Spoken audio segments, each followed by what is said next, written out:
दोस्तों, बहुत बड़ी खबर निकल के सामने आ रही है। रसिया और वेस्ट अफ्रीका मिलके यूरोप पे हमला करने वाले। तो ये हुआ कैसे और ये ऐसा अंदाजा क्यों लगाया जा रहा, जरा इस चीज को समझते हैं। अभी जो हमने सुना था कि नाइजर ग्रुप जो एक विद्रोही संगठन थी नाइजर देश की, तो उन्होंने क्या किया, तो सत्ता कब्जा लिया, वहां के जो मिलिट्री शासन थी उसे उखाड़ फेंका। और जो नाइजर नाइजर जो देश थी, वहां के जो मिलिट्री शासन को जो सपोर्ट कर रहा था वो था फ्रांस, क्योंकि नाइजर जो देश है वो फ्रांस की कॉलोनी थी।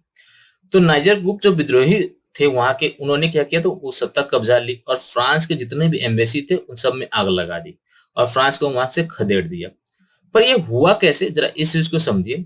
सेंट पीटर्सबर्ग में हाल ही में एक मीटिंग हुई थी जहां वेस्ट अफ्रीका के कुछ देश आए हुए थे रशिया के साथ मीटिंग करने।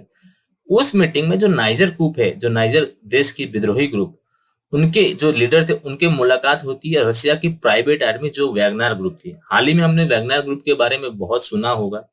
तो इन दोनों को वहां मुलाकात होती है और वहां पे इनके एक डील होती है कि नाइजर जो वैगनर ग्रुप है वो नाइजर ग्रुप को सपोर्ट करेंगे। और इसी का नतीजा हुआ कि नाइजर ग्रुप सत्ता कब्जाने में सक्सेस, मतलब कि एक सफलता मिली उनको। और जो फ्रांस की कॉलोनी थी यानी फ्रांस से आजादी मिल गई। तो बात यहीं खत्म नहीं हुआ। तो जो रशिया की प्राइवेट आर्मी है वो बेलारूस की आर्मी को भी ट्रेनिंग दे रहे हैं। और इसका नतीजा ये हुआ कि आपने अभी हाल में सुना होगा, काफी सारे अखबारों में, न्यूज में आपने देखा भी होगा कि पोलैंड और बेलारूस के बॉर्डर पे आर्मी इकट्ठा होने स्टार्ट हो गए। सिर्फ आर्मी नहीं, जो एकदम हथियार, जो भारी भारी हथियार वगैरह थे वो सारे क्या कर रहे थे, वहां पे इकट्ठे करने स्टार्ट हो गए। ऐसा लगने लगा है कि तीसरा विश्व युद्ध आज नहीं तो कल स्टार्ट होने वाला ही है।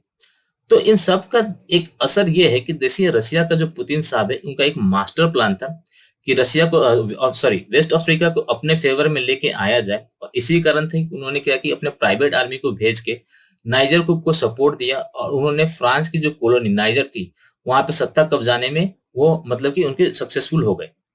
तो कहीं ना कहीं एक अंदेशा लग रहा है कि रसिया वेस्ट अफ्रीका के यानी अफ्रीकन कंट्री के कुछ देशों के मिलके क्या करने वाले, तो यूरोप पे अटैक करने वाले। और पहला निशाना कौन बन सकता है? पोलैंड।